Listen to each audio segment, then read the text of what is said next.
Hi అండి, ఎలా ఉన్నారు? బాగున్నారా? బాగుండాలని కోరుకుంటున్నాను. నేను మీ లక్ష్మిని. యాక్చువల్గా ఏం చూపిస్తున్నాను చూస్తున్నారా? మొన్నైతే నేను త్రివేణి సంగమం దగ్గర 3 నదులు కలిసిన ప్లేస్కి అయితే వెళ్ళాను కదా. ఇక్కడ లాంగ్ నుంచి ఒక జూమ్ చేసి 3 పాయలు క్లియర్గా వచ్చేలాగైతే నేను ఆ రోజు వీడియో తీశాను. అసలు ఏమైపోయింది ఆ వీడియో అని నేను మొన్న లాంగ్ వీడియోస్ పోస్ట్ చేసినప్పుడైతే ఈ వీడియో మిస్ అయింది, కనిపించలేదు. బై మిస్టేక్ నేను ఎలా చూశానో ఏమో నాకు అర్థం కాలేదు. నెక్స్ట్ ఈరోజు అయితే నాకు కనిపించింది అనమాట. అమ్మయ్య, ఎందుకంటే ప్రాణాలన్నీ పెట్టుకుని అంత జాగ్రత్తగా హోప్గా తీసినప్పుడు ఏ చిన్న లిటిల్ బిట్ పోయినా ఏదో లక్షలు కోట్లు పోయిన ఫీలింగ్ బాధ అయితే వచ్చేస్తుంది. ఎందుకంటే జర్నీ చేసి వీడియోస్ తీయడం అనేది అంత ఈజీ మ్యాటర్ అయితే కాదు. ఏ ఒక్కరు కూడా తేలిగ్గా అయితే అనుకోవద్దు. సో నాకైతే చాలా బాధ అనిపించింది. అనుకోకుండా ఇది కనిపించడానికి ప్రాణం లేసి వచ్చేసింది అనమాట.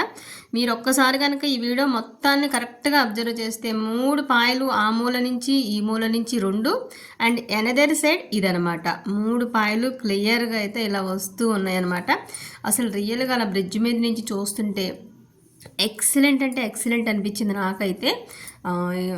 అదైతే మీతో అయితే షేర్ చేసుకుందామని ఈ లిటిల్ బిట్ని నేను సపరేట్ వీడియోలాగా అయితే పోస్ట్ చేస్తున్నాను.